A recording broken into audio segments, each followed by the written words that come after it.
Bonjour frères et sœurs en Christ. Nous célébrons aujourd'hui le 25e dimanche du temps ordinaire B.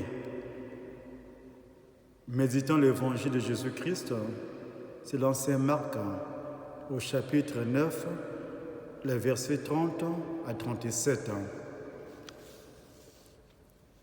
En ces temps-là, Jésus traversait la Galilée avec ses disciples. Il ne voulait pas qu'on le sache, car il enseignait ses disciples en leur disant « Le Fils de l'homme est livré aux mains des hommes. Ils le tueront, et 3 jours après, il le ressuscitera. » Mais les disciples ne comprenaient pas ces paroles et ils avaient peur de l'interroger. Ils arrivèrent à Capharnaüm. Et une fois à la maison, Jésus leur demanda « De quoi discutiez-vous en chemin ?» Ils se taisaient, car en chemin, ils avaient discuté entre eux pour savoir qui était le plus grand. S'étant assis, Jésus appela les 12 et leur dit « Si quelqu'un veut être le premier, qu'il soit le dernier de tous et le serviteur de tous. » Prenant alors un enfant, il le plaça au milieu d'eux, l'embrassa et leur dit « Quiconque accueille en mon nom un enfant comme celui-ci, c'est moi qui l'accueille. Et celui qui m'accueille, ce n'est pas moi qui l'accueille, mais celui qui m'a envoyé. » Acclamons la parole de Dieu. À partir de cet évangile, chers frères et sœurs, nous méditons le thème du pouvoir. Ce dimanche, nous voyons Jésus en train de faire la catéchèse discrètement à ses disciples. Et il nous enseigne aussi chaque jour. Comme un bon pédagogue,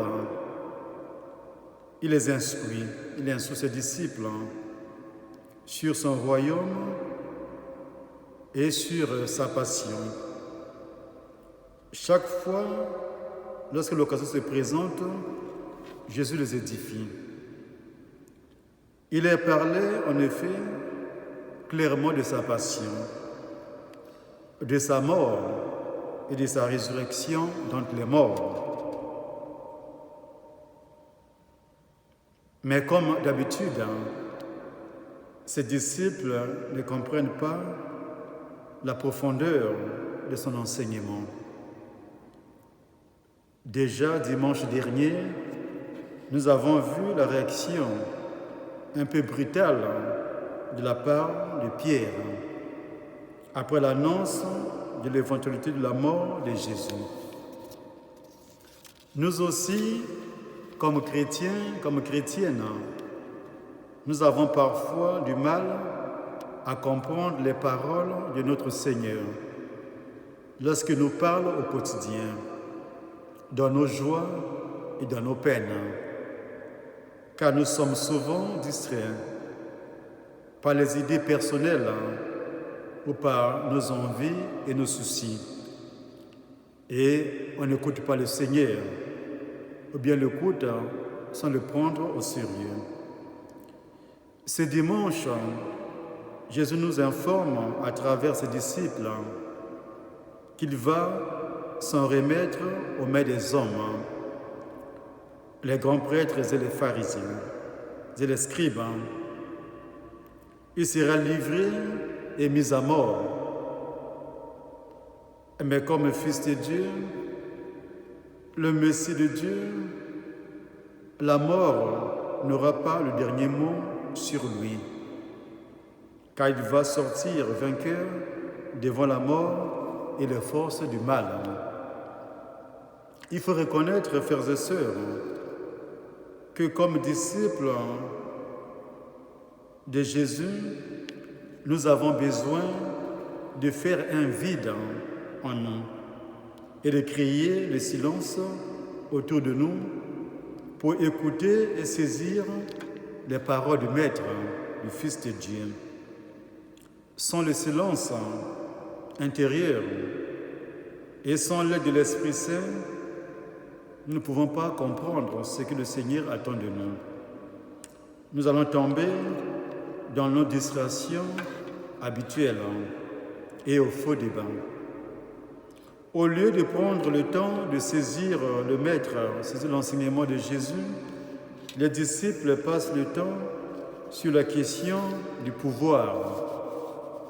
C'est dans ce sens qu'ils discutaient entre eux pour savoir qui était le plus grand parmi eux. En effet, Jésus ne condamnait pas le désir de ses disciples sur le pouvoir ou sur leur envie de gérer les choses, mais tire juste leur attention et par ricochet l'attention de chacun de nous comme chrétiens, comme chrétiennes. Car les dangers peuvent subsister de le désir du pouvoir. Lorsqu'on veut le pouvoir, il peut y avoir des dérives. En effet, la recherche du pouvoir comporte souvent des abus qui peuvent mettre en cause la dignité de l'homme et la paix au niveau mondial, la paix dans chaque pays. Sur les dérives du pouvoir, nous avons beaucoup d'exemples, frères et sœurs. On parle de manipulation dans certains pays, manipulation de vote. On parle de guerre ou de crimes contre l'humanité. Parce que ceux qui ont le pouvoir ne veulent pas quitter.